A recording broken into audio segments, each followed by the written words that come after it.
All right, welcome back. It's Rock Forever. We got a special guest, multi-talented. He is a fantastic guitar player.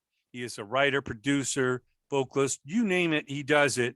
He's worked with a ton of bands, and more importantly, he's got his own music. Please welcome Steve FISTER. How are you, Steve? Good, Jay. Good to meet you, and great to talk to you, man. Fantastic. We're going to rock this forever, you know. I know you've been doing this for a long time. Matter of fact, take us back. Where did you grow up, and how did you fall in love with music, and when did you start picking up that guitar? Oh, man. I'm originally from Buffalo, New York. Okay. And the great thing about being from Buffalo, great place to grow up, lots of opportunities to play, land of Billy Sheehan, a lot of great bands there, great artists, and Rick James and all sorts. Absolutely. You know, the Stone Canyon Band, all those guys are Stone City Band. Stone City Band. They're all Buffalonians. And well, anyway, it was a great place to grow up. And what I did was I looked at my options at an early age, you know, from starting to play gigs when I was probably 11, 12 years old, in fake ID and long hair. Funny how some things never change. And decided that playing clubs, tons of clubs, and in order to have a future and really want to do this, I knew I had to get to one of the major centers, you know, New York City, London, or Los Angeles.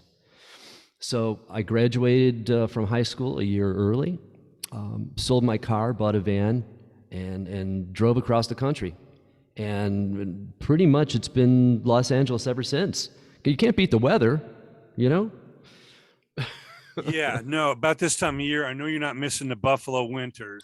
Oh, hell no. I but mean, spending a half hour just shoveling snow to try and get your car out of the driveway is a bitch.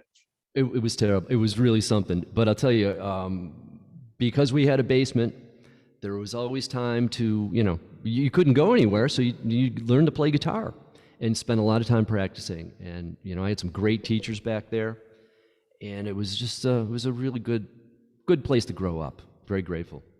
Yeah, well, they always say that about Seattle and the Northwest, too. After living up there, they're saying it rains so much, you got to be inside. So that's it. You make music, you play music, you know, it's, so much has come out of there, too. Well, yeah, no, I spoke to Billy Sheehan recently, and I said, you know, he moved from LA to Nashville. I know Nashville gets snow in the winters, you know, and I said, you know, how you adapting to you know, the snow in Nashville? He said, I'm from Buffalo. He said, this is nothing. this is like a beach. This is beach weather, man, compared to that. So we see it on TV watching the Buffalo Bills, but that's about as close as I want to get. You know? There you go. Let's go, Buffalo. Matter of fact, I think the Stone Canyon Band, I think, is Rick Nelson's band. Ricky Nelson. You're absolutely right. Yes, band. Rick Nelson's band. Stone City. Boy, they were some bad MFers, man. They they had you know, Rick on the bass, but man, they had just the sound, man. Those guys.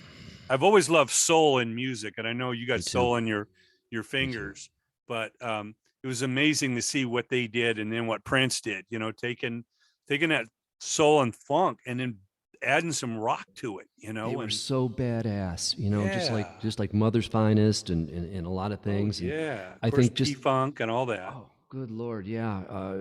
Just that urban feel, I think, really, it permeated the whole city.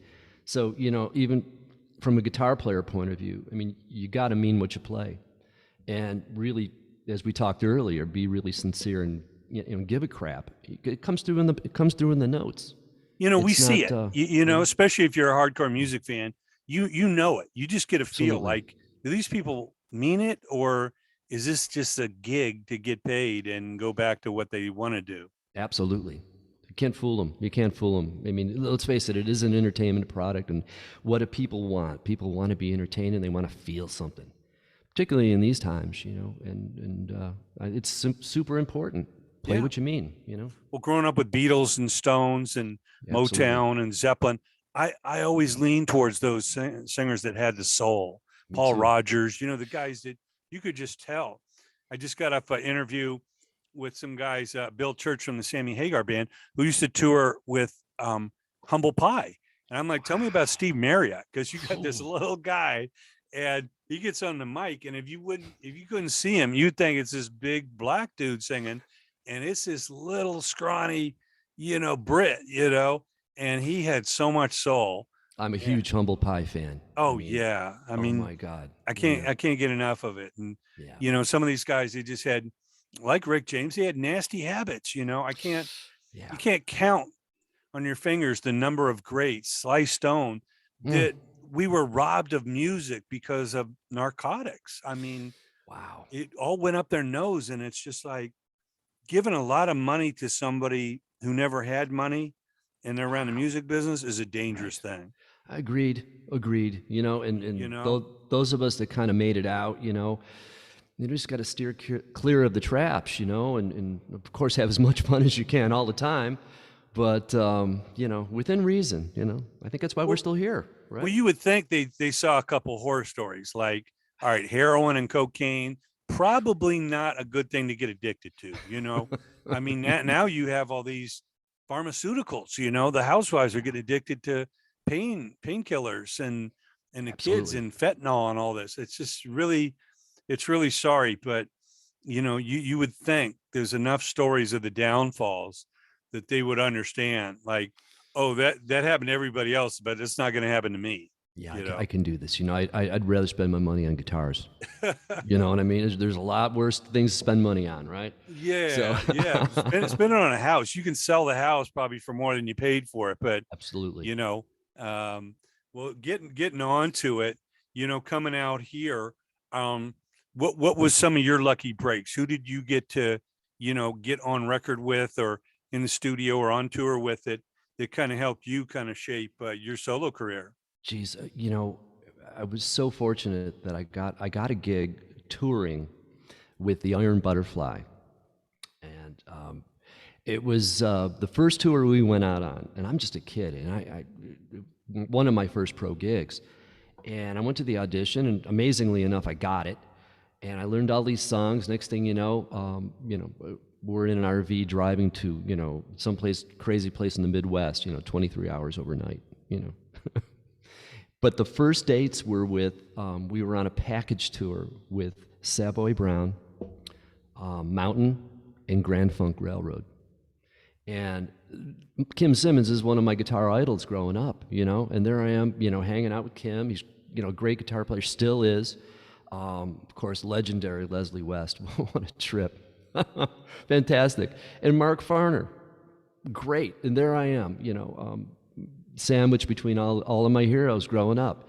And who was in the band back then? Because I know they've had revolving door. Ron Bushy on drums.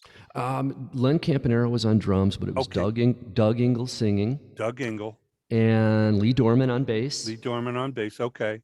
And it was 4-piece. There we went. Had you ever heard the Captain Beyond album? Loved them. Oh my gosh. Loved them. With Rhino, man, those guys, Eric Braun and those guys, Lee Dorman. Rhino was one out of the doing most underrated else, albums ever. And it's one of those albums that almost couldn't fit on radio, because you drop the needle and you just listen to it all the way through. You couldn't just grab 3 minutes out of that. I got to see him live. Did you ever see him live? I never saw him. Got to see I him. worked with Rhino right up to his passing, and it was so sad when he passed. Rhino Where did you see him? I saw him at the Hollywood Bowl, and I came out here to visit, just as a fluke thing. There was Alice Cooper, JoJo Gunn. Oh my God. Oh yeah, Jay Ferguson. Run. And the opening act was Captain Beyond. I couldn't believe it, and they were great. They were great. 30 minutes, boom, and I'm going. This is great. I gotta live here. I was still in Buffalo. Had you heard the record before that? I had not. Then I got the record, with all the fancy, remember record covers, how great it was? Oh, man, the 3D cover, and you Fantastic. Got Rod Evans from Deep Purple on vocals who sang Hush and all that. And that's Lee Dorman. Yeah. So there you go. Great. The first gig is now I'm remembering stories about Lee. He calls my room, and the prerequisite, wherever we stayed, had to be a bar. There had to be a bar, whatever hotel that we stayed at. Calls me up right before we're going to leave for the first gig, and he goes, Hello, Steve. Would you like to join me in the bar for a pre-show cordial? I'm going, okay, well, this is, being indoctrinated into the world right here, from Mr. Dorman. And anyway, Well, that's great. Now, it was fun.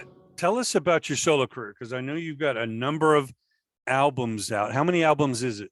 Geez, I think it's close to 10. And I am fortunate. What is the latest one? The latest one is Let It Slide. And that came out, of course, about 2 weeks before the lockdown. So, tour dates, needless to say, I'm really thankful that I can tour in Europe. When I got my first solo deal, well, there's been four record deals, and you know a lot about the record business, so we don't have to go into that. But I knew that if I got to Europe, I knew there would be a nice fan base for what it is that I do. And the trick was to get a deal and get over there and start working it and get an agent and keep going. And they've kept my touring alive. I'm thankful I can still go. My dates have been postponed, 3 times now.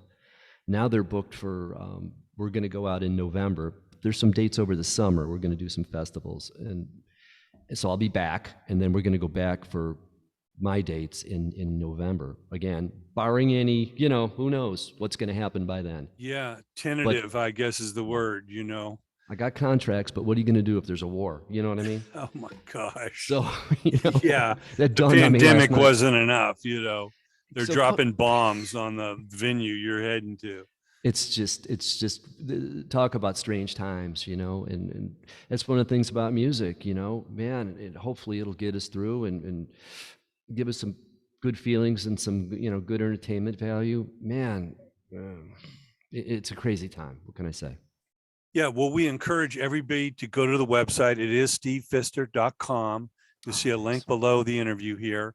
Go check Steve out, all his voluminous solo stuff, and please let it slide. Appreciate it. Thanks for joining us, Steve. Oh, man, it's my pleasure, man. Thank you for the invite. This is great. It's good to meet you.